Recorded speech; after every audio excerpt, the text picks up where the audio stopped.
Herkese merhaba arkadaşlar, kanalıma hoş geldiniz. Bugün yine çok güzel bir video ile karşınızdayım. Bu videoda hem çift aşamalı temizliği konuşacağız hem de severek kullandığım bir ürün olan Cosrx'in Love pH Good Morning Gel Cleanser'ın içerik incelemesini yapacağız. Bir yandan da bilgisayarımı açtım. Yan tarafta buradan içerik listesini açarak sizle birlikte paylaşacağım. Eğer izlediyseniz geçenki videoda yağ bazlı temizleyici nedir, nasıl kullanılır, niçin kullanırı anlatmıştım. Aynı videoda Beauty of Jason markasına ait Ginseng Cleansing Oil ürünün tanıtımını yapmıştım. Eğer izlemediyseniz sağ üst köşeye o videonun linkini de bırakacağım. İzleyebilirsiniz. Aslında bu video biraz da o videonun devamı gibi olacak. Yani part 2 gibi de düşünebilirsiniz. Neden part 2 gibi olacak dedim. Çift aşamalı temizliğin başlangıç unsuru yağ bazlı bir temizleyici kullanmaktır. Yağ bazlı temizleyici ile cilt üstündeki kalın bir katman oluşturan ten ürünlerini ve makyajı güzel bir şekilde derinlemesine çıkarırız. Bu saydığım ürünler yağ bazlı olduğu için benzer benzeri çözer kuramından yola çıkarak yağ bazlı bir ürünün yağ bazlı bu makyaj ürünlerini daha kolay çıkaracağı söylenmiş ve yapılan çalışmalar bunun gerçekten öyle olduğunu göstermiş. Instagram'da işte UV kamerası olan birçok kişinin yaptığı paylaşımlarda da bunu görüyoruz. Belki denk gelmişsinizdir. Güneş kremi sürdükleri yüzlerini önce suyla yıkıyorlar. Sonra su bazlı bir temizleyiciyle yıkıyorlar. Sonra önce yağ bazlı, sonra su bazlı bir temizleyiciyle yıkayıp aradaki daha o videolardan sonra şunu düşünmüştüm. Yağ bazlı temizleyicinin kullanımını gereksiz gören biri olsam bile o videolardan sonra ikna olurdum diye düşünüyorum. Çift aşamalı temizliğin birinci aşamasının yağ bazlı temizleyici ile ciltteki güneş kremi, ten ürünü ve makyajı çıkarmak olduğunu söyledik. Daha doğrusu onları çözüyoruz arkadaşlar. Yani oradaki düşen tabakayı, özellikle o silikon tabakasını tam anlamıyla çözüp parçalıyoruz. Artık kalan kalıntıları, yağ kalıntılarını, kir kalıntılarını su bazlı bir temizleyici ile çıkarıyoruz. Şimdi çift aşamalı temizlik yapıyorsanız çok güçlü bir su bazlı temizleyici kullanmanıza gerek yok. Çünkü zaten ana kiri, ana yağı siz ayrıştırdınız, parçaladınız, çözdünüz. Artık sadece ciltte kalan o kalıntıları süpürüp yıkayacağız. Dolayısıyla burada daha hafif yapılı ürünleri seçebilirsiniz. Burada da şöyle bir şey var. Hafif yapılı ürünleri seçerseniz ve bunu tek başına kullanacak olursanız, yani yağ bazlı temizleyici eğer rutininizde yoksa, bu da size güneş kremini ya da işte ten ürünleri, makyajı çıkarmada, arındırmada yeterli gelmeyecektir. Buradaki uyarımı da yapayım. Gerçekten birbirini tamamlayan iki aşama. Bu iki aşamayı aslında biz tek aşama gibi düşünüyoruz. Bu videonun ana konusu olan Cosrx'in Love pH Good Morning Gel Cleanser'ına gelelim. Bu ürünün incelemesini yapmak aklıma geldiğinde şunu düşündüm arkadaşlar. Bu ürün ülkemize ilk geldiği yıllarda temizleyici olarak kullanılan ürünlerin çoğunda sülfatlı yüzey aktif temizleyiciler vardı. İşte SLS gibi sodyum lauryl sülfatlar ve ciddi anlamda aslında cildin pH düzeyine zarar veren temizleyicilerdi ki birçok kişinin cildini kurutuyordu. İşte cildini temizleyeyim, cilt bakım rutini yapayım derken belki cildine daha çok zarar veriyordu. Biz şunu konuşmaya başladık. İşte cildin pH'i 5.5. Temizleyicilerin pH'i de cildin pH'ine uygun olmalı. pH düşük olmalı. Sülfatlar olmamalı. Sert aktif temizleyiciler olmamalı ki bizim SLS dediğimiz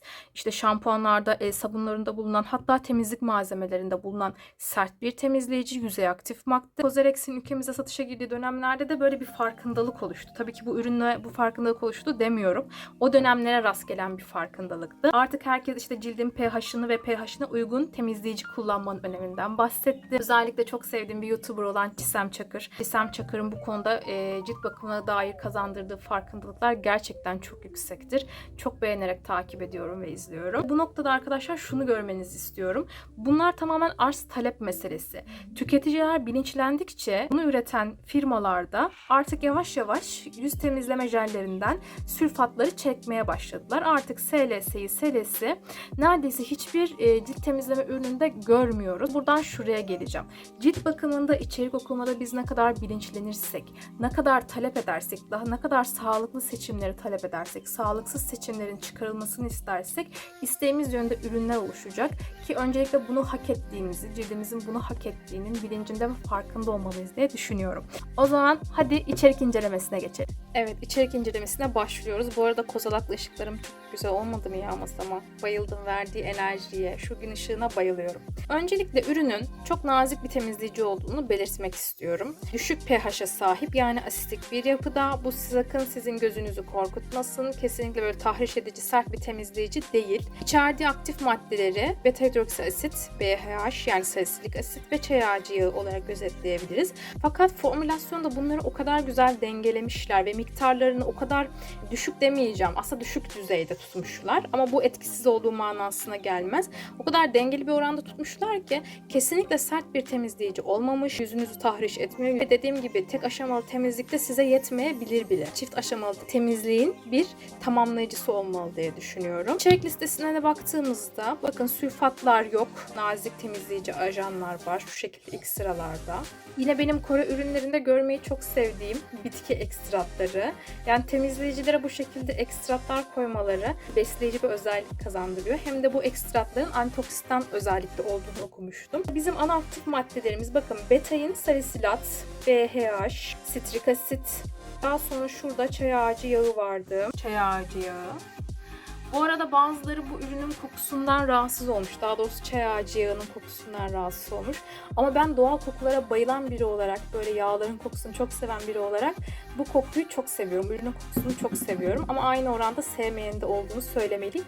Kesinlikle rahatsız edici bir koku değil. Beni rahatsız eden asıl kokuların cilt bakım ürünlerine eklenen parfümler olduğunu söylemiştim. Cilt bakımında kullanılan sentetik kokulardan çok irite oluyorum. Hem alerjimi tetikliyor hem beni rahatsız ediyor. Ama böyle doğal kokular, işte yağların verdiği kokular benim için güzel kokular.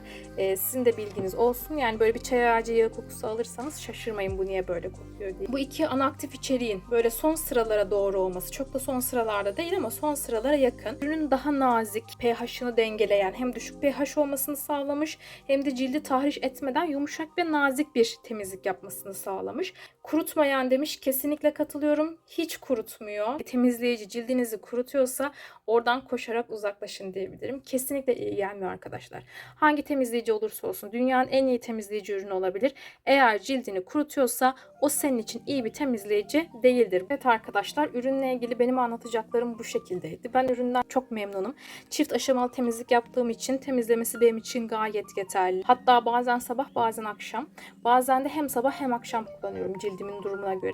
Yani cildinizi çok yağlı buluyorsanız, sabahları hafif bir temizleyici kullanayım, sebumu bir dengelesin diyorsanız sabah kullanmak için de sabah rutininde çok uygun bir temizleyici. Eğer video sizin için faydalı olduysa, aklınızdaki soruları cevapladıysa, yeni fikirler verdiyse, yani kısaca videoyu beğendiyseniz beğenmeyi ve kanalımın daha hızlı büyümesi için, kanalıma destek olmak için abone olmayı unutmayın. Özellikle abone olma kısmı benim için gerçekten önemli. Temel motivasyonlarımdan biri diyebilirim. Tabii ki temel motivasyonum anlatmak, faydalı olmak, bildiklerimi paylaşmak. Ama diğer bir motivasyonum da abone sayısının artması. Çünkü anlattıklarımın birilerine ulaştığını, onlara faydalı olduğunu bana gösteriyor ki bu benim için çok güzel bir motivasyon kaynağı. Aklınıza takılan her türlü soruyu yorumlarda bana sorabilirsiniz. Gördüğüm an cevap vermeye çalışıyorum. Beni Instagram'dan takip etmek isterseniz Instagram adresimi açıklama kısmına bırakmış olacağım. Hoşça kalın.